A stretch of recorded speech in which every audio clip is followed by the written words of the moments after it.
course, it's a great honor for us to welcome the Rosh Yeshiva, Rav Schachter Shlita, virtually. I think we haven't had, of course, had the honor of having Rav Schachter in West Orange since March, but that doesn't stop us from hearing the Rosh Yeshiva's Torah. And we are, of course, very honored that he is with us tonight. Tonight's shiur is sponsored by Brian and Andrea Beer in memory of Brian's mother, Pauline Beer, Peshalea Bas Yehuda, and in memory of Andrea's father, Dr. Leon Hirschfuss, Yehuda Tzvi, Ben Harav Elchanan Yitzchak. May both of Neshamos have Aliyah. The Rosh Yeshiva is speaking tonight on Inyane Chanukah, and without further ado, Rav Schachter Shlita. We all know that the story of Purim appears in the Tanakh, in the book of Esther, and the story of Chanukah does not appear in the Tanakh. Even though the story doesn't appear in Tanakh, but it's referred to in the book of Trei Asar. In the beginning of the period of the second Beis Hamikdash, there were only 3 Nevi'im, Chagaz, Chari, Malachi, and the Gemara gives a whole explanation that runs as follows. We have psukim not in Chumash. In Chumash, it's not that explicit at all, but in Tehillim, as well as in Sefer Yecheskel, the psukim say pretty explicitly that on the occasion of the Chet HaMeraglim, HaKadosh Baruch Hu told Bnei Yisrael already then, when they will come into Eretz Yisrael and they will build a Beis Hamikdash, that Beis Hamikdash will be destroyed. They will be sent into Golus. So when Shlomo HaMelech built the first Beis Hamikdash, he knew already in advance that it's going to be destroyed. So then he wrote Baruch HaKodesh. Shlomo HaMelech wrote Sefer Shir Hashir in Baruch HaKodesh. So he writes what's going to be with the second Beis Hamikdash that will be built after the 70 years of Golus Bavel. Would that be the everlasting Beis Hamikdash? Will that also be destroyed? So he wrote, Im Chaymahi Nivna Lehatiras Kesef Im Delasi Natzu Alalu Acharis. So in addition to the simple translation of the pasuk, the Gemara understands an additional level of interpretation. Im Chaymahi, if after the 70 years of Golus Bavel, all of the Jews will return back to Eretz Yisrael, Yalu Kachayma, everybody will come back together, then the second Beis Hamikdash will be the everlasting Beis Hamikdash, and they will, in HaKadosh Baruch Hu will show his love for his Jewish people, and he will still continue to send us Nevi'im. The role of a Navi, the role of a prophet, is to give Musar and Tochacha, so that when the people sin, the Navi will warn them they should do tshuva. So that's a sign of love. Eis Hashem Yochiach. HaKadosh Baruch Hu loves us, so he sends us prophets to give us Tochacha. However, in Delasi, if there'll be a Shvacha Aliyah, after the 7 years of Golus Bavel, hardly anybody will show up, and that's what happened. Hardly anybody showed up. Not so alalu acharis. Then the second Beis Hamikdash will be like a wooden hut that will rot away. Rekeb it'll rot away. Second Beis Hamikdash will be destroyed, and the Jewish people will rot away also in the sense that HaKadosh Baruch Hu will not send any more prophets. He only sent 3 Nevi'im, Chagaz, Chari, Malachi. Why did he send those 3 prophets? So the Gemara says, Gimel Nevi'im, Olo Imoha Mibavel. He only sent the 3 prophets because he wanted them to rebuild the Beis Hamikdash, and that's the halacha. You cannot build the Beis Hamikdash without explicit authorization from a prophet. They needed 3 Nevi'im. The Gemara has a tradition. Each one of them, Chagaz, Chari, Malachi, each one gave a prophecy on a different aspect, a different detail in the Binyan Beis Hamikdash. And the third one, the last of the 3, Malachi, signs off at the end of his nevuah is not so big, the whole Trei Asar. Each one of them is very small. The Gemara said that's why they will put the 12 minor prophets were put together in one sefer, because if each nevuah would be a separate sefer, it may get lost. I did a Zutra Mirkasi, they're going to get lost. So each one of the Trei Asar is a small sefer. So at the end of the nevuahs, at the end of the prophecies of Malachi, he warns the people, Zichur Taras Moshe Avdi, you better observe all the mitzvahs in the Torah. I am the last prophet who is going to be sent to you. And the next Navi will be Eliyahu Navi the day before Mashiach. The next Navi is going to be a long wait. It's going to be Eliyahu Navi who will come. He will appear. That's how the Gemara understands the pasuk. Eliyahu Navi will appear to the Bezna Hagadol, to the Sanhedrin, and he will notify them that tomorrow Mashiach will appear. So that still hasn't taken place. So the 3 Nevi'im were needed to give instruction about building the Beis HaMikdash. It's interesting, in the middle of the 1800s, there was a prominent rabbi, Rav Schachter. He was a big Zionist. He was a student of Rabbi Kiva Eger in Germany, and his commentary on Yoreh De'ah is printed on the bottom of the page. Tzvi Latzadik. There's a kibbutz in northern Eretz Yisrael, Tirat Tzvi, that's named after him because he was one of the big religious Zionist leaders. So he wrote a famous letter to Baron Rothschild. He encouraged him that he should put up money to build the Beis HaMikdash, and he writes that he thinks he solved all the problems.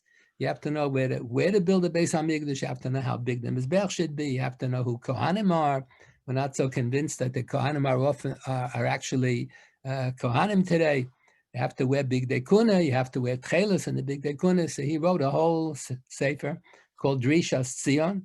It was reprinted in recent years, very nice editions, where he writes that he thinks that he solved all the problems. We should just go ahead and rebuild the Beis HaMikdash and start bringing karbanos.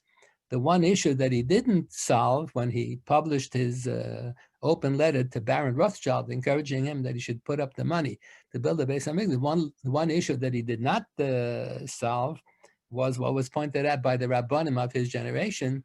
You have to have an Navi. The pasuk says in Chumash Devarim in Parshas Re'eh, L'shichna Sidushu Uvasa Shama. So the Chazal have a tradition. The Sifrei has a comment on that pasuk, L'shichna Sidushu Rosh Al Pi Navi.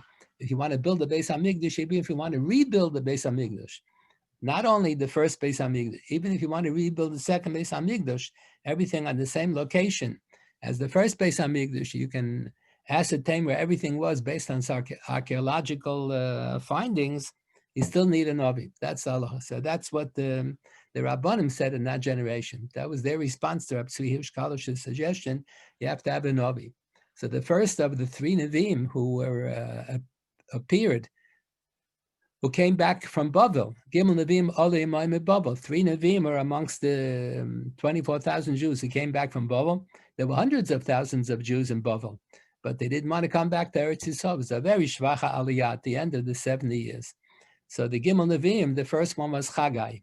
So the Navi Chagai is encouraging all the people they should build the Beis HaMikdash. He says in the name of the Rebbeinu Shalom ve'eretz boy, this is my desire, this is my ratzon. I want you to build me a Beis HaMikdash ve'ikov da. I will be honored if you build me a Beis HaMikdash. So the Gemara points out the word ve'ikov da is spelled in Tanakh, in Treyasa, without a hey at the end. It's really spelled ve'ikaved. The Ikaved is correct grammar. I will feel honored. I will feel that it's very bekavik that you built me a Beis HaMikdash. So why do we say that it's a Kriya Ksiv? Why do we say that you should read it, you should pronounce it, the Ikavda? It's written the Ikaved, so rated the Ikaved. Why do you have to say that it's missing a hey? So the Gemara has a tradition in the first parak in Yuma. The missing hey represents the fact that there were 5 major things that were missing in the second Beis HaMikdash. Which are the 5 major things? So the Gemara lists off 5 things. Rabbi Kiva Eger on the side of the page refers you to another medrash where it lists a different list of 5 things. In the back of the Gemara, you look on the Ifei Einayim, who always has cross references from other midrashim and from Yerushalmis and from Toseftis and so on. So it turns out there are 25 things. There were a lot of things that were missing in the second Beis HaMikdash. And the Psukim say in Treyosar, and in Ezra and Nehemiah, in the book of Ezra, that the old-timers, there were people 80 years old who remembered the first Beis HaMikdash. They were 10 years old when the first Beis HaMikdash was destroyed, so they remember what it looked like. And then they see the second Beis HaMikdash missing so many things. They were sobbing. They were crying. This is a fake. This is not a real Beis HaMikdash. It's missing so many things. What kind of Beis HaMikdash is this? So all of the 3 Nevi'im, Chagas, Chaim, Malach, all 3 were trying to encourage the people, don't worry, this is the wish of HaKadosh Baruch Hu. There is a Hashras HaShechina here, even though there is no Gilui Shechina, it's not noticeable, but there is a Hashras HaShechina. And then the Navi Chagai says in Nevuah, he prophesies what's going to happen in advance, deep into the period of the second Beis Hamikdash. According to the Talmudic tradition, the second Beis Hamikdash only lasted 420 years. First Beis Hamikdash says in Tanakh it stood for 410 years. The second Beis Hamikdash was longer. How much longer? So according to the Gemara, it was only 10 years longer. According to the Goyish history books, it was another 165 years longer than 420 years, much longer. So that was a big debate in Europe a century ago. Do we assume that the Gemara's history is more correct, or do we assume that the Goyish history books is more correct? My impression is that most of the Gedolim felt that the Gemara's history is not correct, that the Goyish history books are more correct. That's my impression. Most of the Gedolim held that the Gemara made a mistake, or the Gemara was hiding on purpose. The Gemara was giving the wrong number of years for a reason, whatever it is. But the Bai Sheni was much longer. So the Navi Chagai prophesies that towards the end of the Bai Sheni period, the Gemara says the story of Chanukah occurred 204 years before the Churban Bai Sheni. The Chashmonaim, 204 years before the Churban Bai Sheni. The destruction of the second Beis Hamikdash took place in the year 70, in the summertime, Tisha B'Av in the year 70. So the Navi Chagai prophesies, Marish es Hashamayim es Haaretz are going to cause such a tremendous uproar in the whole world. Everyone is going to hear that there was a tremendous nest that occurred in the Beis Hamikdash in Yerushalayim, just to prove that there is a Hashuras HaShechina here. It wasn't like in the Bais Rishon that there was a Gilu Shechina. The Shechina was not Begilu in the Bais Sheni, but the Nes Chanukah was to show everybody. The Navi said in advance, Chaga says in advance, a Nes will occur. It doesn't know what, it doesn't say what, it doesn't say when. A Nes will occur in this Beis Hamikdash that will draw the attention of all the nations of the world. People will come to Yerushalayim to see what's happening in the Beis Hamikdash. And Rashi in his commentary on Treyasa says that that's an allusion, that's a reference to the Nes Chanukah. And the purpose of the Nes Chanukah was to demonstrate that there is a Hasras HaShechina in the Bai Sheni, even though it's missing so many things. And the Navi concludes, Godol yeh kvod habayis hazeh ha'achron min harishon. The glory and the honor of this habayis hazeh ha'achron, this last Beis Hamikdash, will surpass the glory and the honor of the first Beis Hamikdash. And which way did it surpass? The Bai Sheni was full of machlokas from day number one. And there were long stretches of time, there were long periods of time that the second Beis Hamikdash, the Hakrovas HaKarbonis, was run by the Tzedukim who didn't follow the Torah Shebaal Peh. So they were observing Shavuos always on a Sunday, which is Keneged Adin, not supposed to always be on a Sunday. It's not an extended weekend. And they were doing other things that were Keneged Adin. They allowed individual people to fund the Karbonis Tzibur, that's Keneged Adin. The din is that the Karbonis Tzibur have to be purchased from the Machzas HaShekel money, that everybody gives the same amount. You don't allow one family to give $5 million and hang up a sign. All the Karbonis were paid for this year by the Rothschild family or by the Kloisenberger family, whatever. Everyone has to give, everybody has to give the same amount of money, and you purchase the Karbonis Tzibur with the Machzas HaShekel money. So there were periods of time in the second Beis Hamikdash that the Karbonis were brought in properly. And then there were periods of time that it was controlled by the Ovdei Avodah Zarah. And when the Chashmonaim came, they had to make a new Mizbeach because the old Mizbeach was used for Avodah Zarah. But because it used to be a Mizbeach, it used to have Kedusha, so they took the Avnei HaMizbeach and he put it, there was like a room in the Beis Hamikdash that served like a museum. So everybody saw, they put the Avnei HaMizbeach that were used by the Yevanim for Avodah Zarah. Everyone should see that used to be the Mizbeach, and now we had to make a new Mizbeach. Then they had to make a new menorah also. The Gemara doesn't explain why. Maybe the old menorah was also used for Avodah Zarah. Maybe it was stolen, whatever. The old Mizbeach says the reason why they had to make a new Mizbeach because the old Mizbeach was used for Avodah Zarah purposes. So the commentaries wonder, why does the Navi Chagai refer to the second Beis Hamikdash as Habayis Hazeho Acharon? Usually Acharon means the last Beis Hamikdash, but we pray when we daven Musaf every day. Today we daven Musaf, Shabbos we're going to daven Musaf. We pray every day that HaKadosh Baruch Hu should rebuild the Beis Hamikdash. But if the Navi Chagai refers to the second Beis Hamikdash as Acharon, so what is it to pray for? So there's an interesting comment that's given by the Zohar.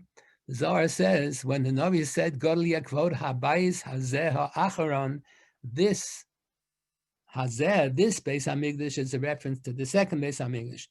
Ha'achron means the third Beis HaMikdash, the last one, and you read it as if there were a hyphen between habayis hazeh ha'achron. The second Beis HaMikdash was not a continuation of the first. When the Babylonian armies destroyed the first Beis HaMikdash, it says in Tanakh, and Tehillim, it says, Oru ad ha'yisoidba. They destroyed everything completely. There was nothing left. So the second Beis HaMikdash was brand new. And even the Kohanim who used to bring karbonis in the first Beis HaMikdash, and now it's 70 years later, and they're, let's say, 90 years old. They were 20 years old at the time of the destruction of the first Beis HaMikdash. They want to bring karbonis in the second Beis HaMikdash. It's not a continuation of the first Beis HaMikdash, and they have to bring them in Minchas Chinuch all over again. When a Kohen comes the first time in his life to the Beis HaMikdash and he wants to be makro karbonis, he has to bring what's called the Minchas Chinuch. That's his inauguration, that he should be allowed to be makro karbonis. So those, the Psukim say in Cheskel, the Kohanim who brought the Minchas Chinuch in the first Beis HaMikdash, and now they're coming back 70 years later, they're 85 years old, 90 years old. They were 15 or 20 at the time. If he's only 10 years old, he wasn't bar mitzvah, so they wouldn't allow him to be makro karbonis. But those who were bar mitzvah, and they already brought him Minchas Chinuch, when they built the second Beis HaMikdash, they had to bring a new Minchas Chinuch. But the third Beis HaMikdash is viewed as a continuation of the second. The second Beis HaMikdash was not completely destroyed. The Kosel Maravi was left, the underground tunnels are still there. Parts of the second Beis HaMikdash are still there. So the Navi, the prophet Haggai, views the third Beis HaMikdash as a continuation, a hemshech of the second Beis HaMikdash. He says the vision that the Navi saw, the Haftarah that we read last Shabbos Chanukah, the vision that he saw of a golden era of Beis HaMikdash service with the golden menorah, with the olives falling off of the two olive trees and falling into a contraption and getting squeezed out by themselves, and 49 streams of oil flowing into the 7 cups on top of the menorah, 7 streams of oil into each one of the 7 cups, 7 times 7 is 49. This whole image of a beautiful golden era of Beis HaMikdash, that's not a reference to the second Beis HaMikdash. Second Beis HaMikdash, nothing went smoothly. Everything was full of machlokes from the beginning to the end. That's a vision of the third Beis HaMikdash. So what is HaKadosh Baruch Hu showing it to the Nevi'im now? The answer is because the third is going to be a continuation of the second. And the purpose of the Nes Chanukah was to demonstrate that there really is a Hashras HaShechina in the second Beis HaMikdash. And when it'll be continued, when the third Beis HaMikdash will be built, it'll be a continuation of the second. That'll outshine the glory of the third Beis HaMikdash will be much greater than that of the first Beis HaMikdash. That's why the Navi said, Godliya kvod habayis hazeh ha'achron. This second hyphen third, this second last Beis HaMikdash will outshine, means the third Beis HaMikdash will be much more glorious than the first Beis HaMikdash ever was. So for the first 200 years after the Nes Chanukah occurred, they celebrated Chanukah every year. The Gemara says the year after the Nes Chanukah, the Chachamim made a yontif. They made it into a yontif. During the period of the Second Temple, they had about 30 such Yamim Tovim that were added on Midrabanan, in addition to the biblical Yamim Tovim of Rosh Hashanah, Yom Kippur, Pesach, Shavuos, Sukkot. So the Chachamim introduced Yamim Tovim that all revolved about the Beis HaMikdash. Whenever the Chashmonaim were victorious in battle, the first one was Chanukah, but then there were many other Milchamas. Whenever they were victorious in battle, they made a yontif. Does that mean that whenever Tzahal is victorious now, every time there's a war in Eretz Yisrael, you make a yontif? The answer is no. The Gemara explains, you make a yontif, you make an additional yontif in the Rabbanon only when it has something to do with the Beis HaMikdash. So today we don't have any Beis HaMikdash. When the Chashmonaim were victorious in battle, they were either saving the Beis HaMikdash from destruction or sparing the Beis HaMikdash from defilement. The Yevonim would come in and use it for Avodah Zarah purposes again. So every time the Chashmonaim were victorious, the victory meant that they saved the Beis HaMikdash. When someone made a major donation to the Beis HaMikdash, they made a yontif. When they straightened out Hakrovas, Hakarbonis, for years we mentioned that Tzedukim were running the show, in the Beis Hamikdash, they were celebrating Shavuos on the wrong day. So now we're straightened out. So they made a yontif because the makrib the karbanos properly. When the institution of Kahuna Gedola was straightened out, or the institution of Sanhedrin meets in the Beis Hamikdash, when either the Hakrabas HaKarbanos was straightened out, or other institutions of the Beis Hamikdash was straightened out, were improved, so then they would make a yontif. So for the first 200 years after the story of Chanukah, Chanukah was celebrated because in commemoration of the fact that the Chashmonai made a new menorah, they made a new mizbech, and they rededicated. When you make a new mizbech and you make a new menorah, you have to be mechanechit. Like when Moshe Rabbeinu made the whole Mishkan, he had to have the last 7 days in Chodesh Adar was Shivas Yimei HaMilum, and they brought special karbonis. Then when Shlomo Melech built the first Beis Hamikdash, it says also he celebrated for 14 days. Shivas Yamim and Shivas Yamim. He celebrated Chanukah's Bais Rishon for 2 weeks. And when Ezra built the second Beis Hamikdash, he celebrated Chanukah's Beis Hamikdash for 3 weeks. And the Tanakh says when the third Beis Hamikdash will be built, it says in the end of the Vos Yecheskel, they will celebrate for over 6 months. They'll start bringing karbanos Rosh Chodesh Nisan, and they'll continue bringing added special karbanos for the Chanukah's Bayis HaShlishi till after Sukkot. So that's a din. Whenever you build a new Beis Hamikdash, or whenever you build a new Mizbech, a new menorah, you have to be mechanechet, you have to celebrate. So that's what the Yontiv is all about. After the destruction of the second Beis Hamikdash, so there was a big debate in the days of the Tanaim into the days of the Amoraim for a long, long period of time. Should we still observe these Yom Tovim that were instituted Bisman Ba'isheni? So the final conclusion was no. They had to do with the second Beis Hamikdash. The second Beis Hamikdash was destroyed already. So what are you celebrating? Yeah, the Gemara says you have to observe a period of Avelis. You have to observe mourning over the fact that the second Beis Hamikdash was destroyed. It does make sense to celebrate, to be happy about the fact that things were improved in the second Beis Hamikdash. Now there is no second Beis Hamikdash. So the only 2 exceptions to the rule, these 30 Yom Tovim that appear in the Megillah Tainis, to have the list of all the Yom Tovim and the Rabbanim. So the only 2 that still continue to be observed are Chanukah and Purim, because they not only had to do with the second Beis Hamikdash, they have to do with the third Beis Hamikdash as well. So that's what the Navi said. That's what the Navi Chagai said. A tremendous miracle will occur in the future during the period of the second Beis Hamikdash to indicate that there is a high degree of Hashras Hashchina here in the Beis Hamikdash, and it'll become more obvious and more apparent when the third Beis Hamikdash will be built, because the glory of the third Beis Hamikdash will outshine the glory of the second Beis Hamikdash. In the Hasidic Svarim, they quote the pasuk in Tehillim, in the long parak in Tehillim, parak Kuf Yutes, that goes alphabetically, 8 psukim that start with the letter Aleph, 8 psukim that start with the letter Beis, 8 psukim that start with the letter Gimel, and so on. It's called Temanya Api, the parak in Tehillim that has 8 psukim for each letter of the alphabet. So under the letter Ayin, one of the 8 psukim reads, Arachti ner lemeshichi. So in the Hasidic Svarim, they interpret, but in several Hasidic Svarim, they interpret it means we light the candles on Chanukah as a preparation for the third Beis Hamikdash, because that's what the Navi Chagai said. The miracle of the Nes Chanukah will occur to demonstrate to the people, number 1, that there is a Hashras Hashchina in the second Beis Hamikdash, and number 2, that there will be a third Beis Hamikdash, which will outshine the glory of the second Beis Hamikdash. There's a famous comment that the Ramban writes in his commentary on Chumash.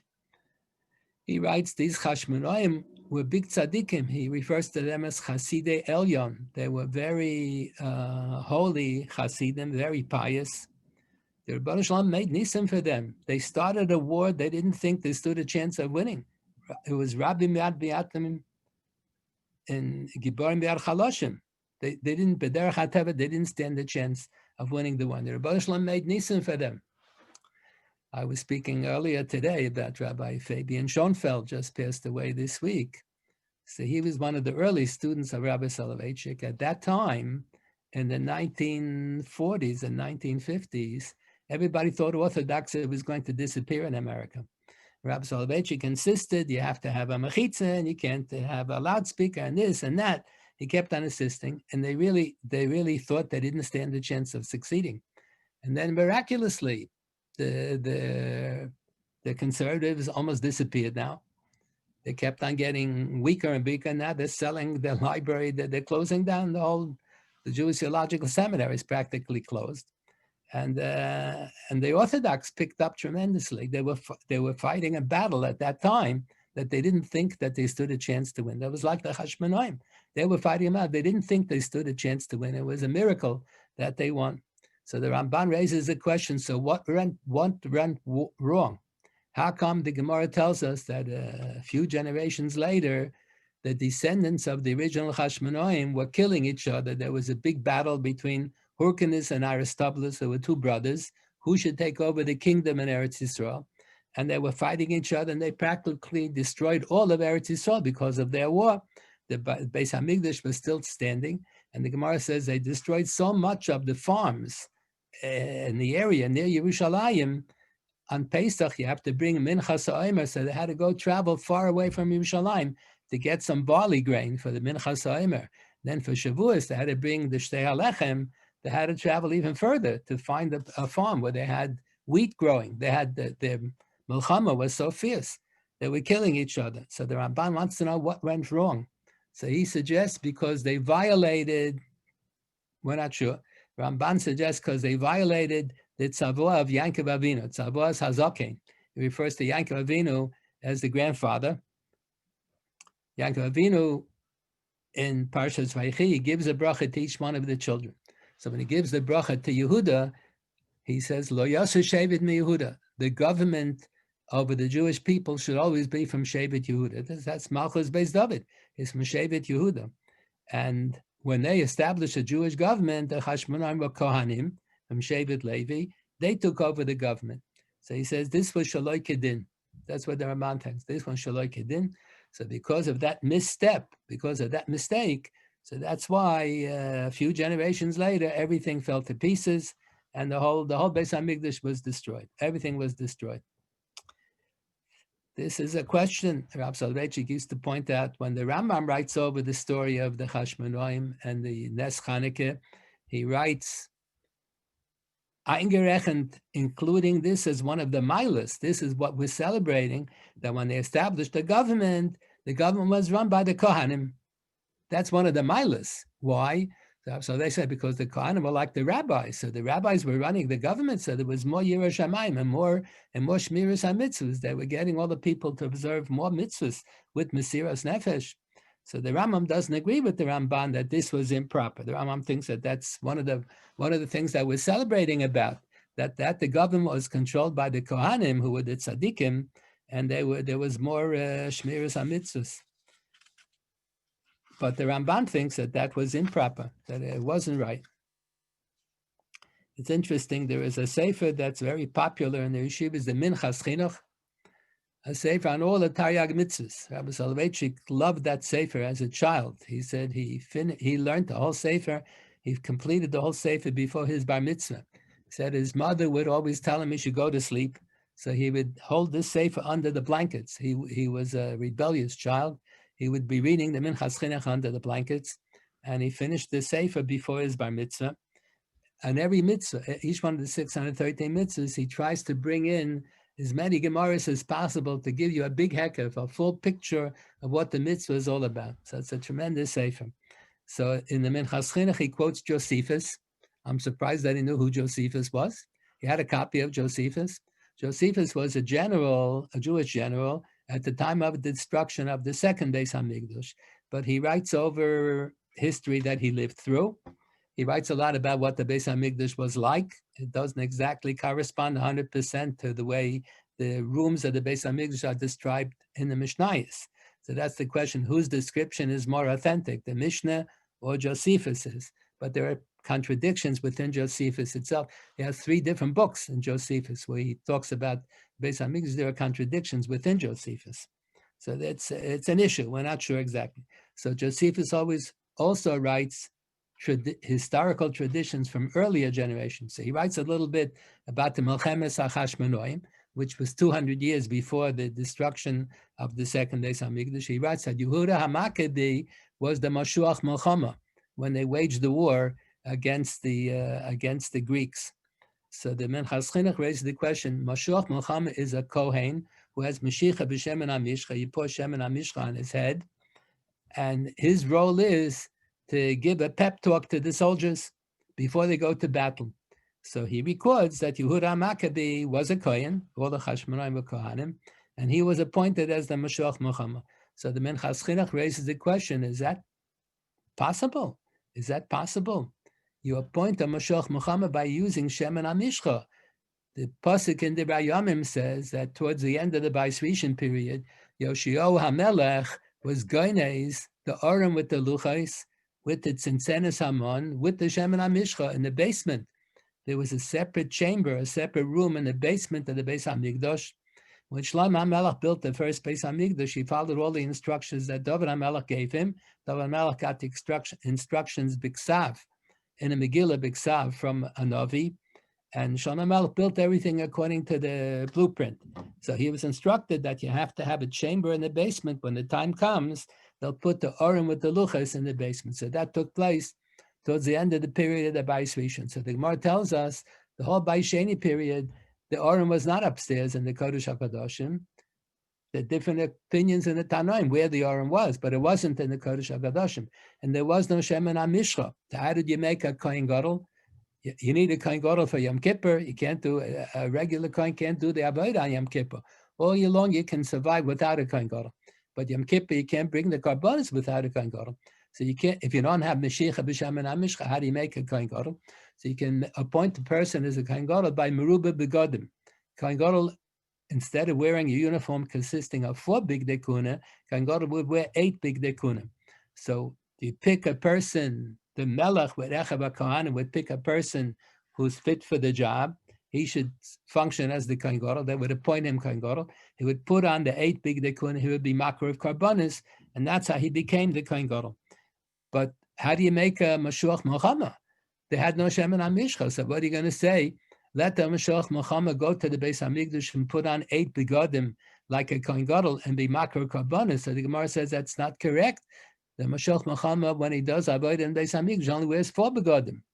So how do you make him into a Mashiach Milchama? He always did Avodah with 4 begodim. How do you make him into? So that's one question. That's the Minchas Chinuch raises. Then he has another question. There's a question in the Rishonim. There's a contradiction in the Rambam. The Rambam in one place writes, like the Ravid writes, that the institution of Mashiach Milchama only applied if you have Milchemes or Rishus. If the Jewish army is waging war, that they're not obligated to wage. But here, they declared that this was a Milchemes mitzvah. They said everyone is obligated to fight the Milchemes mitzvah, to fight against the Yevanim, to rebuild the Beis HaMikdash. It was suicidal, but that's what the Rabbanim and that generation passed. Everyone is mechuyev to participate in the war. So that's the question. Do you appoint a Mashiach Milchama if you have a Milchemes mitzvah? Maybe it's only when you have a Milchemes or Rishus. So that's a question. Is that really accurate? What Josephus writes, it wasn't in his generation. He's writing what happened. He heard a historical tradition from 200 years before the destruction of the second Beis HaMikdash that Yehuda Maccabee was the Mashiach Milchama in the various wars, the various battles that they fought. Is that really correct? When they established the Yontif HaPurim, the Yontif HaPurim was established a year or two before Binyan Bais Sheni, towards the end of the 7 years of Golas Bavel. Chanukah was established 200 years before the Churban HaBayis, several centuries later. So the Gemara says when they established Purim, there was a big hullabaloo. The Gemara Megillah says there was a big question, isn't this a violation of Bal Tosif? The Torah tells us there are 613 mitzvahs. Lo sasifa v'lo sigru mimenu. You're not supposed to add on a 614th mitzvah. You're not allowed to take off in the mitzvahs. Unlike the Constitution of the United States, which allows amendments, you have a few amendments. This Constitution doesn't have any room for any amendments. Bal Tosef, Bal Tigra, you can't add anything on, you can't take anything off. So where is there room for a mitzvah in the Rabbanan? Every mitzvah in the Rabbanan should be an Aveira. So the Rambam and all the Rishonim talk about that. They say, no, the Torah says whenever the Chacham make a takana, you have to follow the takana. That's not called Bal Tosef. So Rab Shlomo LeVilna was a dayan in Vilna, the late 1800s, when they were printing the Vilna Shas. He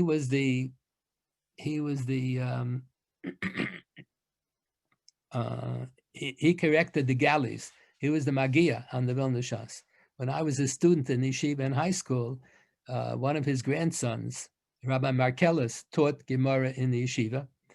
And he said the family tradition had it that his grandfather, Shlomo Vilna, the Dayan of Vilna, used to be Magia the Vilna Shas from memory. He didn't have to check against another Gemara to see what it said. He remembered the Gemara, Rashi, and Tersus verbatim, and he just read the galleys that they printed to see if everything is correct. So Reb Shlomo Vilna has a comment on the opening Mishnah in Maseches Megillah that you celebrate Purim on different days. And Yerushalayim and Ayoros HaMekapes Chaim and Moshe Shua Benun, so you celebrate Purim on the 15th of Adar. In New York and the rest of the world, you celebrate on the 14th of Adar. And during the period of the second Beis Hamikdash, people who lived in Kfarim, in little villages, would read the Megillah the Monday or Thursday before Purim. If Purim would fall out on a different day of the week, other than Monday or Thursday, so the Mishnah says, Hakfar Magdimim Liel Maknisa. So why such a strange takana that everybody reads the Megillah on a different day? So Shlomo Vilna has a very interesting idea. He says the rabbis didn't want it to look as if they're adding on a 614th mitzvah. And the Torah says regarding all the 613 mitzvahs, Mishpatecha Dialachem. Everybody has to observe the mitzvah the same way.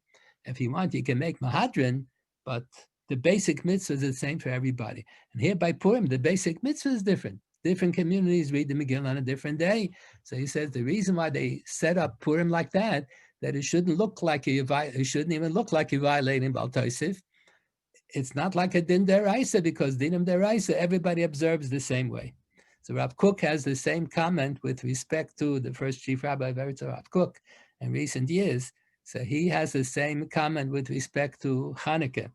The Pnei Yeshua, in his commentary on the Gemara Shabbos, raises this question. The Gemara says when they instituted the mitzvah of Hadlokas Neiros Chanukah, so they instituted the basic mitzvahs in each family. Let's say have a husband and a wife and 9 children.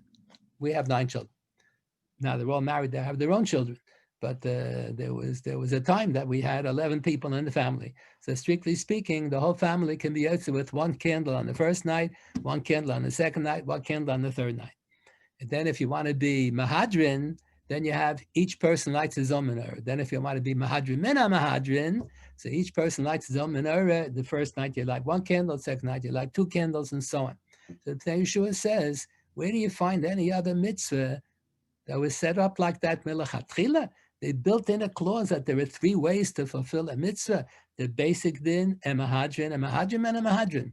Over the years, things may develop like that, hidurim, but to set it up melachatchila in such a strange way that everyone should do the mitzvah in a different way. So Rav Kook suggested, just like Shlomo Vilna said, beneged to Purim, that they made it lachatchila bedavke, that the Yontif of Purim should be celebrated on different days by different communities, that it shouldn't look at all like a din deraisa. It shouldn't look like you're in violation of Baal Tosef. This is only a din midrabanan. So to Chanukah, they set it up lachatchila that you can fulfill a mitzvah of Hadlakas Neiros Chanukah in different ways. It shouldn't even look like you're violating Baal Tosef. It's not. Everyone saw right away. It's a dead giveaway that it's not. You're not adding on to the mitzvahs deraisa. It's only a mitzvah midrabanan. That's a historical question.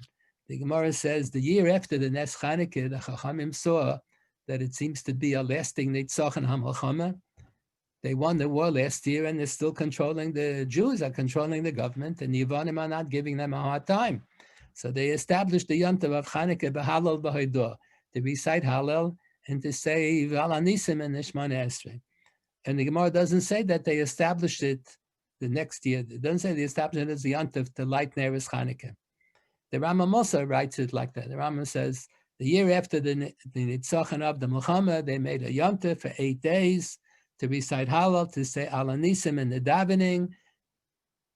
And then he says, and you also light Neiros Chanukah. It doesn't sound from the Rambam as if the Hadlakas Neiros was made at the same time. So that's what some of the Gedolim in Europe had a suggestion. Rav Soloveitchik liked that suggestion. I don't know exactly why, but he liked that suggestion that maybe the mitzvah of Hadlakas Neiros Chanukah was only introduced after the destruction of the second Beis Hamikdash. Kozman, the second Beis Hamikdash, was Kayam for the last 200 years. They only had Chanukah as Halal B'Hidoyah. They recited Halal Shalom every day, and they said, and they recited V'Ala Nisim and Nishmana Esrei.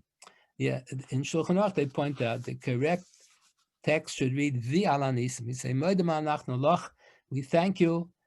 Al chayena amsurim be'adecha. Ba'al nishma sen ab kudas lach. Ba'al nisech shebachol yom imonu. Ba'al niflesecha v'tei v'secha v'al hanisim al apurkim al agros v'al achuas. It's one long sentence.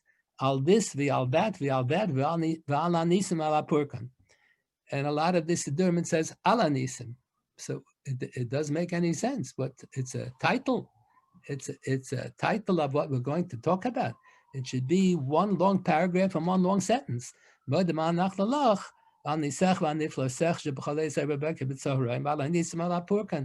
same thing in Birchas Hamazon. You say, "No delecha." We thank you. We thank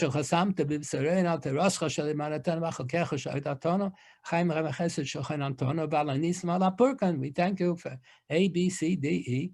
You have a longer sentence. You make the sentence longer. So that's really the V'al Hanisim. The Gemara says that Takonas Chachamim, to recite the V'al Hanisim, was only in the Shemona Esrei. They never made a Takana to recite in the Birchas Hamazon. It's optional. You might argue the point they didn't make a Takana. It's like a hefsek. You're talking about the weather. You're talking about politics. Talking about the election in the middle of Birchas Hamazon. The Gemara says, no, it's optional. If you want to say V'al Hanisim in the Birchas Hamazon, it's permissible, but you're not obligated to recite it. Why not? So the Tosfos discusses, the Rishonim discusses, Pashup Pshat, why? Because for all of the about 25, 30 Yamim Tovim that were introduced during the period of the second Beis HaMikdash, all revolved about some improvement of the situation in the Beis HaMikdash. The only Yontif that has a Chiyuv Suda is Purim. Purim is the only one, not just Chanukah versus Purim. It's Purim versus all the other 25, all the other 30 Yamim Tovim. Purim is the only Yontif that has a Chiyuv Suda. The others, there's an Issa Tainus. You're not allowed to fast the whole day, not allowed to fast till after Chatzos, like Shabbos and Yontif. You shouldn't fast till after Chatzos. But you're not mechuyev to have a whole Suda. So since you're not mechuyev to have a Suda, you're going to have some fried eggs or something. What are you going to have? Cheerios. So you're not going to say Birchas Hamazon. You're not going to bench. Not everybody eats bread for a sandwich for breakfast. I think in America hardly anybody eats bread. On Shabbos and Yom Tov we force ourselves to wash, to eat lechem mishnah. But as I all week long, nobody eats bread. So if there's no chiyuv suda on Chanukah, so there's no reason to introduce al hanisim in the Birchas Hamazon. Most of the people are not going to eat bread. But it's a reshus. We assume that it's permissible.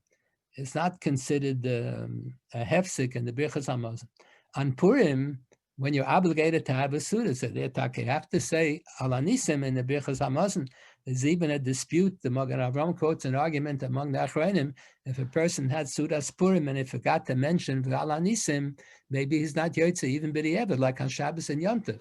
Because on Shabbos and Yom Tov there's a Chiyuv Suda. So if you recite the benching and you didn't say Ritzeya, you didn't say Yalav Avai, so the benching you were Yotze. But the Gemara says you're not Yotze the Suda. So you have to. So you should really eat another Suda. But the person is full. He just ate a whole meal. He's ready to plot, so he overate. So he doesn't want to eat another meal. So the Chachamim were mekel, they allow you to repeat the Birchas Hamazon, and they don't consider it a bracha levatol. But you already were Yotze Birchas Hamazon the first time. You repeat the Birchas Hamazon in order to be Yotze the Sudas Shabbos and the Sudas Yom Tov. So on Purim, the Magen Avraham, the commentary on the side of the page in Shulchan Aruch, quotes a dispute among the Achronim. Maybe if a person, since there is a Chiyuv Suda, if a person recites the Birchas Hamazon and forgets to say V'al Hanisim on Purim, maybe he has to repeat the Birchas Hamazon. That's a machlokes. Yeah, usually when we have a Tashmishe mitzvah, let's say the sukkah is hooked to the mitzvah. When you sit in the sukkah, if you build a sukkah and you never get to sit in the sukkah on Yom Tov, it's not hooked to the mitzvah. That's only Hazmana. Hazmana Lav Milsei. If you prepared the sukkah but you never sat in it, so it doesn't have the din of hooked to the mitzvah. I bought an esrog. That's what happened this year. I bought an esrog. Then someone gave me a fancy esrog. So I never used my esrog. So I gave it over to someone else. So if you have an esrog and never use it for the mitzvah, then it's not going to be hooked to the mitzvah. And even when it is hooked to the mitzvah, so let's say after sukkah is over, what do you do with the esrog? So a lot of people make marmalade and they eat it. What do you do with the hadassim after sukkah is over? A lot of people use it for besamim, for havdalah. if you want, after Sukkot is over, you can use the schach as fuel in your furnace. You can make a fire. You can throw it out in the garbage. You can do whatever you want. That's called tashmishe mitzvah. After the zman mitzvah is up on the zrakim, you can throw it out. You can throw it out in the garbage. If you have an old mezuzah, an old sefer Torah, an old pair of tefillin, or an old tefillin zekel that can't be used anymore, it's torn and it doesn't look nice, it's worn out, then you're not allowed to throw it out. That's tashmishe kedusha on ignozim. You have to put it in shemis, but tashmishe mitzvah on nizrakim. If you have the old esrog, you can throw it out after Sukkot is over. So even Shulchan Aruch, they quote a brisa. We don't have this brisa in the Gemara. The Sheiltis is an early sefer written in the days of the Goyim. Sheiltis quotes it as if it's a brisa somewhere, that the leftover oil from the Chanukah, from the menorah, you're not allowed to use for even after Chanukah is over. You're not allowed to use it for your own purposes. It's hooked to the mitzvah.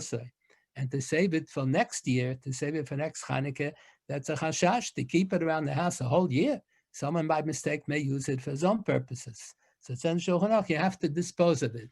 So the commentaries ask, why? But it's not Tashmisha Gedusha, it's Tashmisha Mitzvah.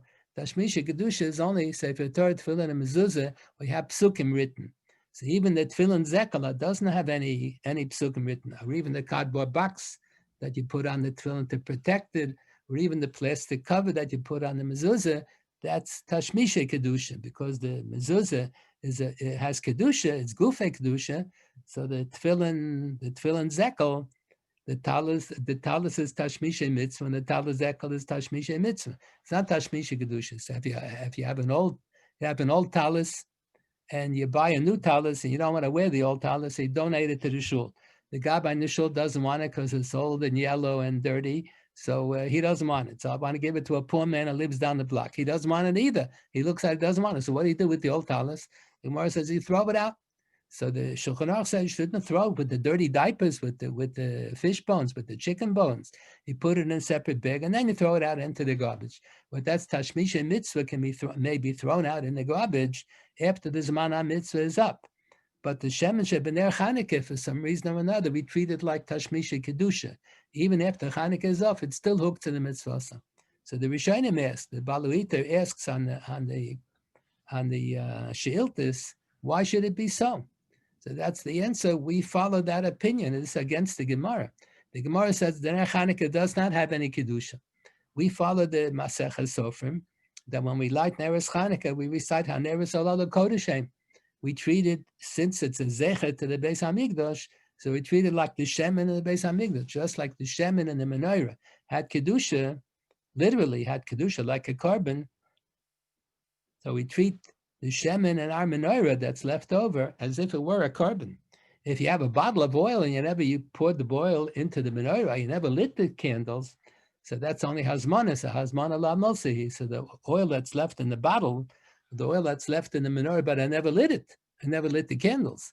So then it's only Hazmanis, so it doesn't have Kedusha. But if I lit the candles, I lit the oil, and the oil is left over, so then I say that it's Zecher to the Beis HaMikdash, we treat it as if it has Kedusha. The Gemara tells us that the menorah is supposed to represent illumination, Chochmah, knowledge, Torah, Limud HaTorah, and Limud HaChochmas.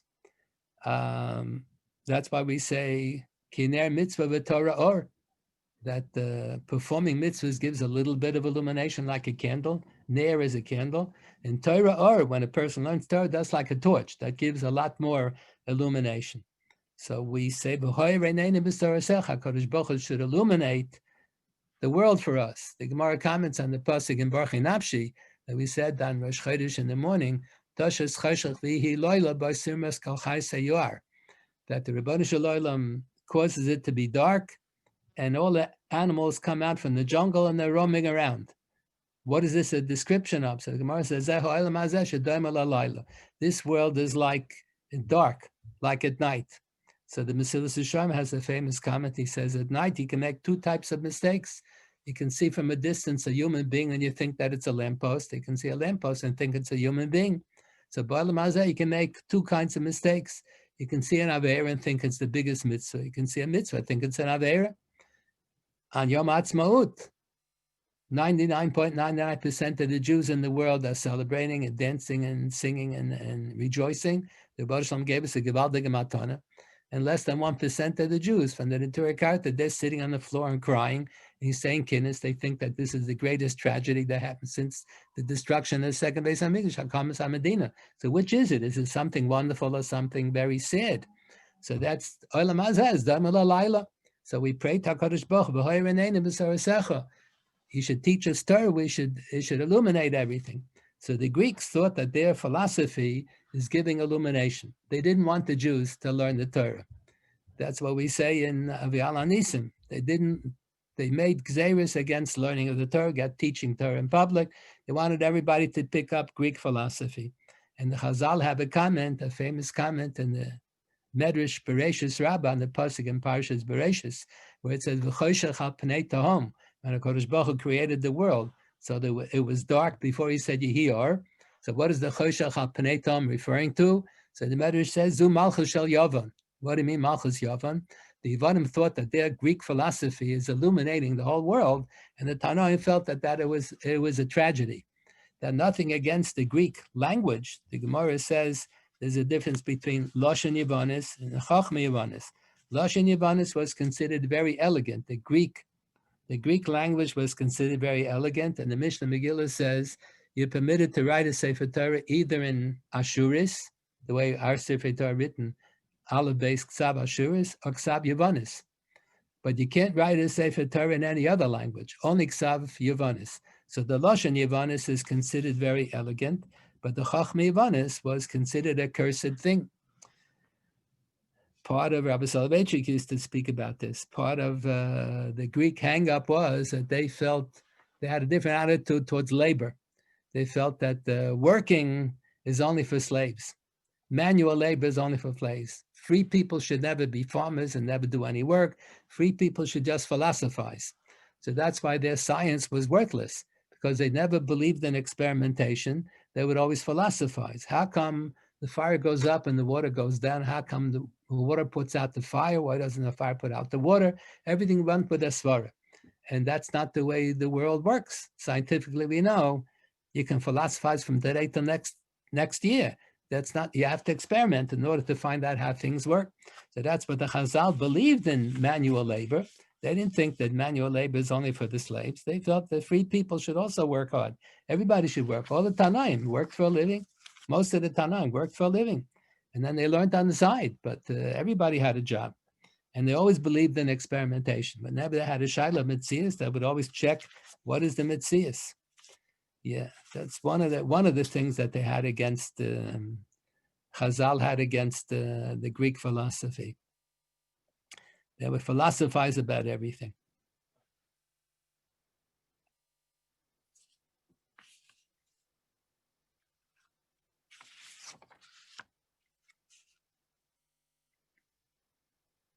When they instituted the Takana of Hadlakas Haneris, we're not sure exactly whether it was from day number 1 or it was only instituted 200 years later after the destruction of the second Beis Hamikdash. But whenever, when they instituted it, so the Takana was everyone should light Neres Chanukah b'beso, in his own home. It says in Shulchan Aruch we have a very old minhag to light Neres Chanukah in shul with a bracha. Where does that? But it says no one is yotze. Even the chazan who lights in shul, he's not yotze. He has to light again b'beso. If you light shalom b'beso, you're not yotze. So what is the minhag all about? Where did the minhag come from? So they give. You look in the Shulchan Aruch, they give 3 different explanations. So the Beis Yosef, Rabbi Yosef Karo, in his commentary on the tour, quotes Rishonim who say that hadlaka in the Beis HaKnesses, because the Novi Yecheskel refers to the Beis HaKnesses as Migdash Miyat, miniature Beis HaMikdash. Real Beis HaMikdash is in Yerushalayim. We don't have it. It used to be in Yerushalayim. And the Bati Knesiyas, the Bati Midrashas, all the yeshivas and all the shuls all over the world are referred to by the Novi Yecheskel as a Migdash Miyat. So just like there's a mitzvah and a Torah to light Neres Chanukah in the Beis HaMikdash, when you have a Migdash Miyat, a location that has Kedushas Beis HaKnesses, Kedushas Beis HaMedrash, say make a Zechel HaMikdash and you light Neres there. That's the explanation the Rishonim give. So based on that, most of the Rabbanim are not happy with the Chabad practice. The Babich will light Neres Chanukah in Times Square with a bracha, or the light in City Hall. And they had court cases all over the United States where the government would allow them to, the city would put up a Christmas tree in public and town hall, and they wouldn't allow the Jews to put the menorah there. So the Babich sued in court, and they won.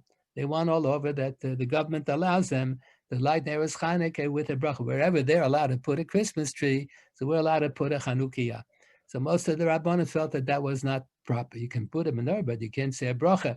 The old minig that's mentioned in Shulchan Aruch, that they say a bracha and hadlakas haneres, is only bebeis hakneses because it has a kedusha like a migdosh miyad. That's why now there's a problem. The minig always is that you light Neres Chanukah in between mincha and ma'ariv. So in the yeshiva, we always, all the years, we always daven mincha at 2:30, then we daven ma'ariv at 6:30 at the end of the seder.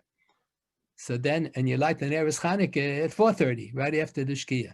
So there's no minyan then. In Shulchan Aruch it says, if you daven mincha right before the Shkia, daven ma'ariv right after, so you have a tzibur, so then you light. So we always lit in the yeshiva without a bracha. Because Rav Soloveitchik insisted, he said from his father, Rav Moshe Soloveitchik, you only say a bracha on hadlaka in the shul if it's in between mincha and ma'ariv. You had a minyan for mincha, and you're going to daven ma'ariv right after. So you have a tziruf of a minyan, so then you light. But by us, the minyan was at 2:30, and the ma'ariv is going to be at 6:30, and it's in between. So there's no 10 people sitting and learning. That's not called a minyan. A minyan means if they start for yachad, they recite a dov shebikdusha.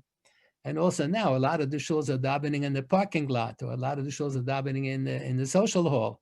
There's not enough room in the shul.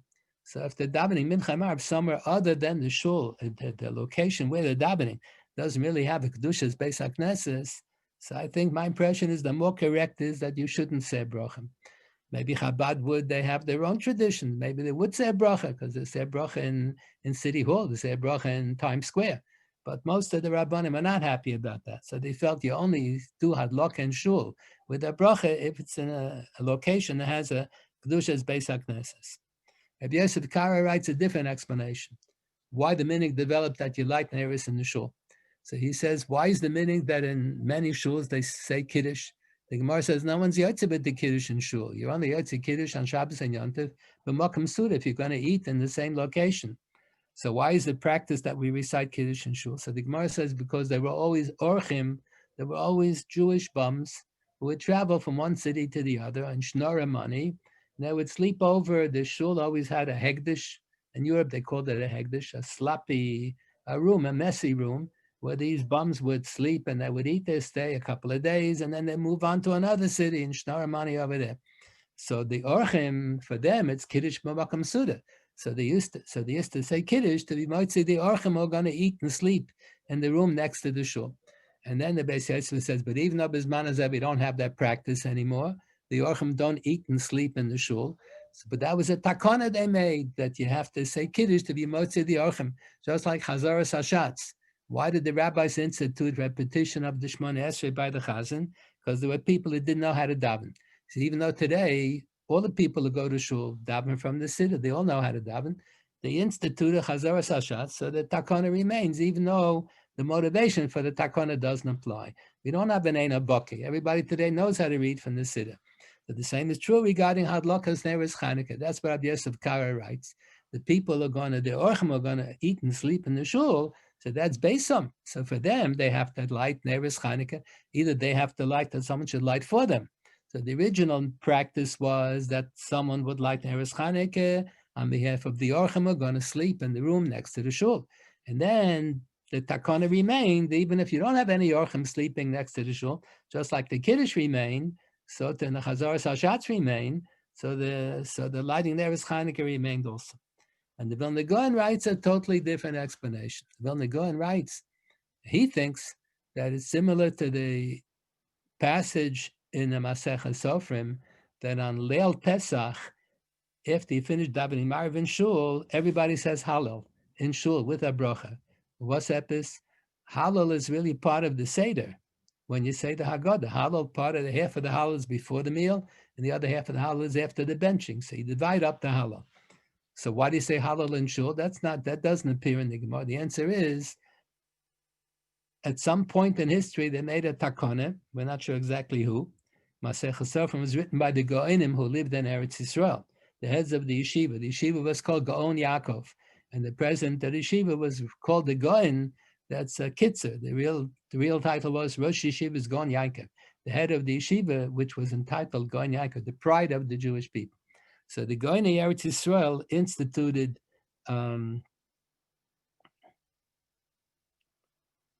this takana, sort of, that reciting of Hallel on Pesach night is for the purpose of Pesumei Nisa. So as many guests as you're going to have at your Seder, you're going to have 25 guests at your Seder, but I'm sure you're going to have a bigger crowd of people. You're going to have your 25 guests with more people. So whenever there's a mitzvah Pesumei Nisa that the Yechidim do at home, so they made a takana, we should do that Pesumei Nisa in shul in connection with the tefillah. So that's where that practice comes from, that you recite Hallel with a bracha on Pesach night after Meira before Kaddish Tiskabel. So similarly over here, the Vilna Gaon says that the Takanas Chachamim was you should light Chanukah candles for the purpose of Pesumei Nisa. But how much Pesumei Nisa can you accomplish if you light at home? So you light in shul when you have a big crowd, that tzibur, that joined together to daven mincha, and they didn't daven Ma'ariv yet. You caught them in between mincha and Ma'ariv. So the tzibur shel tefillah should light the neres Chanukah. On Erev Shabbos, in many shuls, they'll light the menorah before mincha. So Rabbi Yankov Emden is quoted in Shulchan. Rabbi Yankov Emden wrote a sefer on the tour. So he writes in his sefer, he thinks it's not right to light the neres Chanukah before last Friday. This coming Friday, we're not going to light because Friday is the last day of Chanukah. Shabbos is no longer Chanukah.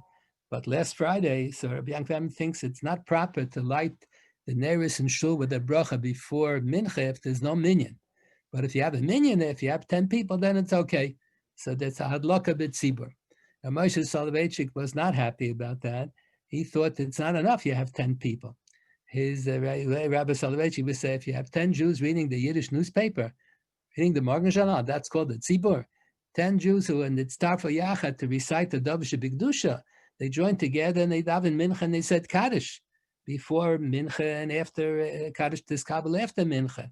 So 10 people joined together to say mincha, and they sung it and have Ma'ariv, so the tziruf of the tzibur didn't disappear yet. So that has the status of a tzibur. So they should do hadlokas haneris. But to light the neris before mincha on Friday, he thought that that's not proper. If you want to light before, you shouldn't say a bracha. And on Motzei Shabbos also, we don't light in between mincha and Ma'ariv. In between mincha and Ma'ariv is bein hashmashos. You don't light the menorah. So we light after Ma'ariv, but we light after Ma'ariv either before Kaddish Tiskabel. Some communities, they light before Kaddish Tiskabel, so there's still a tziruf of the minyan.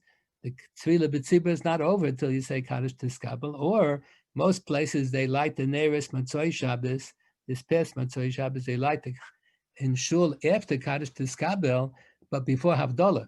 So the tziruf of the tzibur is still there until you say Havdalah, because the Havdalah is the official declaration that the Tosefes Shabbos of the tzibur is over. There's the Tosefes Shabbos of the Yechidim and the Tosefes Shabbos of the tzibur. So when the tzibur recites Havdalah in shul, so that the Tosefes Shabbos of the Havdalah is recited with Torah's tzibur. So the Hadlokas Hanera should be before the Havdalah in shul. Yeah, the Gemara says that if your wife is lighting, let's say a person is in his business and his wife is home and it's already 5 o'clock, it's time to light the menorah. So you can call your wife on the phone and ask her, please light the menorah, and the husband will be yotze. But you have to have hadlaka b'beiso. The answer is it is beiso. He plans to come, he's going to come home tonight to go to sleep, going to come home tonight to eat supper. He has to stay in the office until whatever, 5:30, 6 o'clock, whatever, 6:30. The boys learn the base manners till 6:30. So, but he is going to come home later. But what if his wife lives in a different city? Let's say he's on a business trip in New York and his family lives in California. His wife is going to light neighbors in California. See, that he's in a different city, doesn't plan to go back. So many of the poskim today assume that you are yotze. Rav Moshe Feinstein assumes, Chacham Avadia assumed like that. It's very, very questionable. The Pashta says it's not called Beisom. If it's in the same city, let's say I'm going to sleep over in the dormitory tonight, but my wife lives at Terchatchum. She lives in the same city. I'm not going home tonight, but my home, where my wife is lighting the neris, is in the same city. So some Rishonim say that's called Beisa. It's in the same city. But if it's in a different city, a different time zone, and God's in a different, very questionable whether you Yotze the Hadloka like that. More correct is that the person should arrange that he should light his own menorah. He shouldn't rely on his wife. Many Sephardic boys, they learn in Eretz Yisrael a year or 2 or 3, then they come back to America. So the 2-3 years that they learn Eretz Yisrael, they rely on the parents. The parents live in California, the other side of the world. So the Yotze, so they rely, Chacham Avadia writes like that. The Yotze with the Hadlaka of their parents, but they don't plan to come home during Chanukah. So how is that called Beso? It's a different city, the other side of the globe. Very, very questionable. Pashta says that it's very, very questionable. In the days of the Gemara, in the days of the Tanoim, the original takana was that they would light Neres Chanukah al Pesach Beisa mi bachutz. The hadloka would be for Pisumi Nisa for the Bnei Rishus Harabim. Then the Mishnah says, so then the Gemara says it has to burn for half an hour. In the course of a half an hour, many people will walk by and they'll see the menorah. Then the Gemara, then the Brisa says, Ubishas hasakana, if there's a Gzeres Hashmad and the Goyim won't let you leave a menorah outside, so menichal shulchana v'dayo. So what does that mean? So the Gemara at one point in the discussion, the Gemara thought, B'shas hasakana, if you can't light outside, you're not yotze anything, and you have no choice. So you light as a zecher lemitzvahs now Chanukah, but you don't say a bracha. You're not being mekayim any mitzvah when you light in the house. When the Gemara comes to the conclusion, they reject that. So the Balei HaTosfos assume that menichal shulchana v'dayo means that you are yotze. You Yotze the Pesumei Nisas for the Bnei Abayis, no longer Pesumei Nisa for the Bnei Rishus Harabim. That was a big question in Europe for many generations. The Jews didn't have any sakana from the Goyim. There was a Jewish ghetto, a Jewish section of the city. The Goyim didn't give them a hard time. They got along with their neighbors. So how come nobody lit the menorah outside? So one of the early Hasidic Rabbeim gave a whole explanation. This Fasemis in his drushes on Chanukah quotes this from an earlier Chassidish Rebbe, that years ago the Chachamim wanted us to light the Neres Chanukah by the entrance to the door of the house to prevent the secular influence from the street from penetrating into the house. But Baba Nissen Harabim, in our generation, we have the newspapers with the magazines, with the television, with the internet. We have everything already in the house. So what do you mean we're going to put the Neres Chanukah by the door to prevent the secular influence from penetrating? It already is in the house. You have to light the Neres Chanukah in the house to chase out the secular influence. So that's the explanation that they gave. But what's the real explanation? Why? So right after Hakamas HaMedina, so many Jews were moving to Eretz Yisrael from Europe after the war. So one of the big Rabbanim, he was a big rabbi in Galicia. He moved to Eretz Yisrael. He was in the Rabbanut in Eretz Yisrael. Dayan Ehrenberg. He was a Dayan in Eretz Yisrael. Yeshua Ehrenberg. He has Chuvas Devar Yehoshua. He came up with a Chiddush.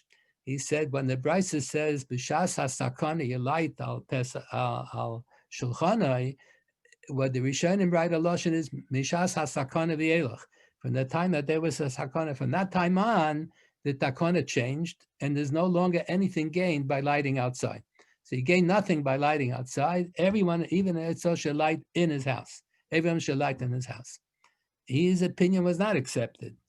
Many Rabbanim disagreed with him, and they said, no, now that we live in Eretz Yisrael, we can do whatever we want. Everyone should light al Pesach Beis. And many people in Eretz Yisrael light al Pesach Habayis on the outside. They have a special box so the wind doesn't blow out the candles, and they light outside to accomplish more Pesumei Nisa. His opinion was not accepted. This morning we read Kriyas HaTorah. Every day of Chanukah you give 3 aliyahs. Today was Rosh Chodesh, the sixth day of Chanukah, and often it's the 6th and the 7th. A lot of times you have 2 days Rosh Chodesh Tevis, but this year is only 1 day Rosh Chodesh. So the 6th day of Chanukah is Rosh Chodesh, so you give 4 aliyahs on Rosh Chodesh. So how do you arrange? You have to learn Chanukah from Parshas Nisiyim, and you have to learn Rosh Chodesh from Parshas Pinchas. So how do you arrange this? So there's a machlokes in the Talmud Yerushalmi, which do you learn first, which do you learn second? So the first opinion is that Chanukah, you only give 3 aliyahs. So it makes sense. The first 3 aliyahs should be Chanukah. The fourth Aliyah is because it's Rosh Chodesh. So the fourth Aliyah should be Rosh Chodesh, but you shouldn't have Chanukah the fourth Aliyah, because B'tam Chanukah there wouldn't have been a fourth Aliyah. That's the first opinion. That's the opinion that we don't accept. So the accepted opinion is that more important is the Kriya of Rosh Chodesh. So the first three Aliyah should be Rosh Chodesh, and the fourth Aliyah should be Chanukah. The Masech Sofrim was not written by the Tanoim. Masech Sofrim was written by the Go'onim and Eretz Yisrael. So they have a very unusual compromise on this machlokes. So they say when there are 2 days Rosh Chodesh, this year there's only 1 day Rosh Chodesh, Wednesday. But on a normal year, there are often 2 days Rosh Chodesh, Tevis. So the first day you should do like we do. The first 3 Aliyahs are Rosh Chodesh. The fourth Aliyah is Chanukah. And the second day Rosh Chodesh, you should satisfy the other opinion. The first 3 Aliyahs should be Chanukah. The fourth Aliyah should, and the fourth Aliyah should be Rosh Chodesh. But none of the poskim quote this. Funny idea from the Masech Sofrim. The shaila was in the yeshiva every single year. There's so many minyanim. Everybody makes their own minyan. So there's bound to be every single year someone would come to the Beis Medrash after Shachris with the shaila. By mistake, they started laning. They did like they did the first 5 days. They took out a Sefer Torah. So today they took out 2 Sefer Torah, and they would start laning the first Aliyah from Chanukah. So then in the middle of the first Aliyah, somebody wakes up and he says, but in the art scroll, it doesn't say like that. So the first 3 Aliyahs you're supposed to give Rosh Chodesh, and the fourth Aliyah you give Chanukah. So what do you do b'di'evet? Lechatchila, you're supposed to lane the first 3 Aliyahs, Rosh Chodesh, and the fourth Aliyah is Chanukah. What do you do b'di'evet if by mistake he called up a kohen? So if you called it up and you realize that it's a mistake before he says the bracha, so you put away the Sefer Torah, take the other Sefer Torah, and you give the Aliyah from Rosh Chodesh, first 3 Aliyahs Rosh Chodesh. What if the Kohen already said the bracha? Asher Bocha Banu. So is that called B'di'eved if you did in the wrong order, you're Yotze, but is this called B'di'eved? Maybe B'di'eved means if you already laid the whole Kriya for Chanukah, so then B'di'eved you were Yotze the Chanukah Dik Aliyah. What if the Kohen just said the bracha? So the Magen Avraham says that's also called B'di'eved. Shas Hatcha K'di'eved Domi. If they give you an Aliyah and you say the bracha, Asher Bocha Banu, then you realize that they rolled it to the wrong place, and then they're going to have to roll a completely different place. Instead of Parshas Nasa, they're going to have to roll to Parshas Pinchas, a totally different location. So then you're going to have to say another bracha, Asher Bocha Banu. So that'll turn out the first bracha was a bracha of Atola. So that we treat that as if that's b'di'eved. That's called Shas Hatcha K'di'eved Dami. The Shas Hatchak, we allow Lechatchila, what usually is only acceptable b'di'eved. So since b'di'eved, if you're laying Chanukah first, you would be Yotze, because Torah B'Sheina Torah Kodim is the logic. That's the reason why we lane first Rosh Chodesh and then Chanukah, because Torah B'Sheina Torah. So if it's a Shas Hatchak, then Shas Hatchak K'di'eved Dami. On Chanukah, we have a minig that after we recite the Shir Shal Yom at the end, we recite Mizmor Chanukah Sabayis LeDavid. So people wonder, what in the world does this have to do with Chanukah's Habayis? Usually when there's a chayla, somebody is sick and they want us to say Tillim, they say that perik and Tillim. Because David HaMelech says he was sick and he called out to HaKadosh Baruch Hu to give him a refuah, and he was given a refuah shleima, so he thanks the Rabban Shalom. So what does it got to do with Mizmor Chanukah Sabayis LeDavid? Very unclear. So the Rav Velbala Soloveitchik explains based on a comment in the Yalkut Shimoni. Yalkut Shimoni says, based on Psukim in Tanakh, in Divrei Yomim, that when the Navi, David HaMelech was fighting a lot of battles with the Palestinians, he was killing a lot of Palestinian terrorists, the Plishtim in Eretz Yisrael.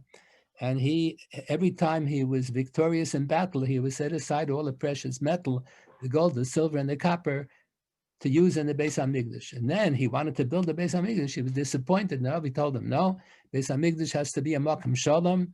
You're an Ish Milchama, Dam Rav Schachter. You did a big mitzvah by killing all of these terrorists, but you're not allowed to build a Beis HaMikdash.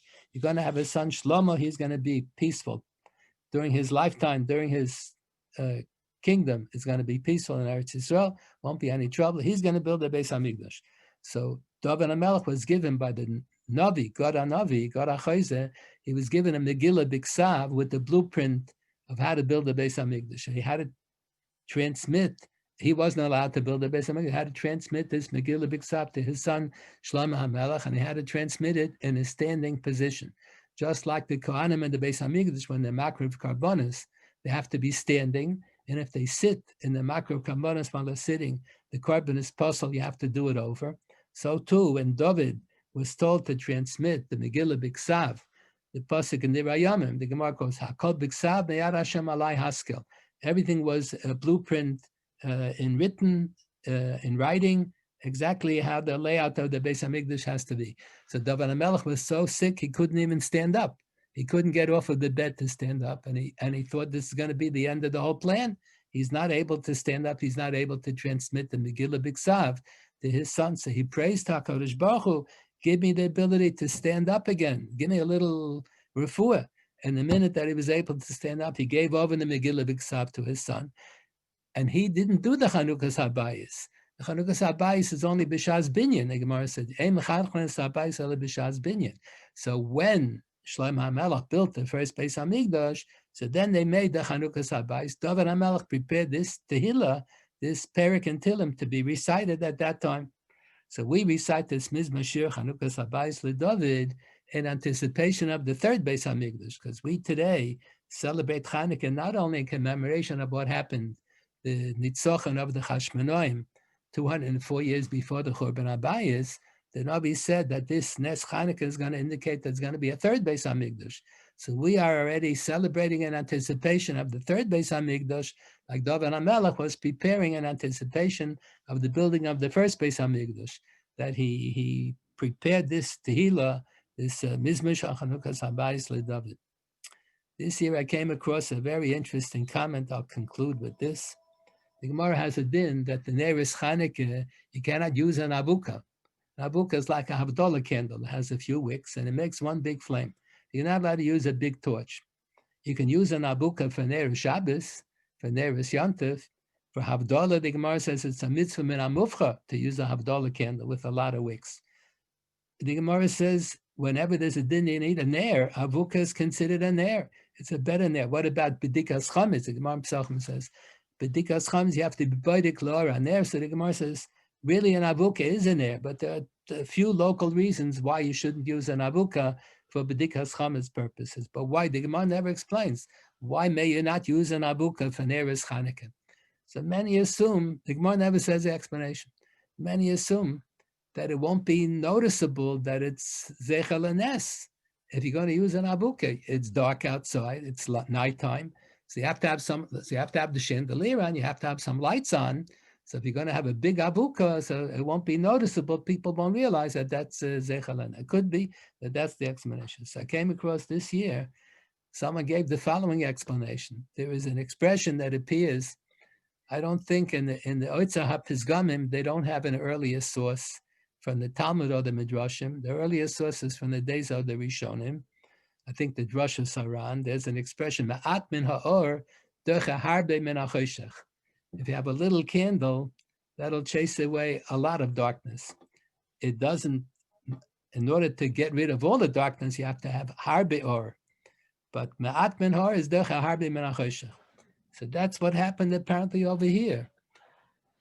When the Chashmonaim started their war, it was really suicidal. It was Rabbi Miad Miatim, and it was Giborim Bar Chaloshim. They didn't think that they stood a chance of winning. But they won because it was Tmei Miat Torah Mishoim Miat Tzadikim. That Tmei Miat Torah Mishoim Miat Tzadikim, that wasn't part of the Nes. Is that B'derech HaTeva, that the Rishonim always win? No. Whoever is stronger is going to win. So you read the Al Anisim like this. It was Rabbi Miad Miatim and Giborim Bar Chaloshim, because it was Tmei Miat Torah Mishoim Miat Tzadikim. When you have Me'at Min Ha'or, you can be Doich HaHarbe Min HaChoshech. You don't need power in order to win. If you have a little bit of illumination, a little bit of Torah, a lot of times, if he's tell over one Dvar Torah to a person, this can open his eyes up, and he'll be interested in hearing much more, be interested in becoming more of a Shema Mitzvahs, more of a Shema Torah. So that's the whole idea of Hadlokas Neris Chanukah. They represent this idea that Rabbi Miad Miatim, because Miat Min Ha'or, a little bit of a light, is Derech Harbe Min HaShor. You're going to have an avuka, that's Harbe Or. So we B'dafka want to use a nair, a tiny nair, to show that with a little nair, it can go a long way. We should be zeichet to celebrate many, many more Chanukas. And the whole idea of Chanukah is in anticipation of the building of the third Beis Hamikdash. We should all be zeichet in good health to celebrate the building of the third Beis Hamikdash b'mheira v'yameinu.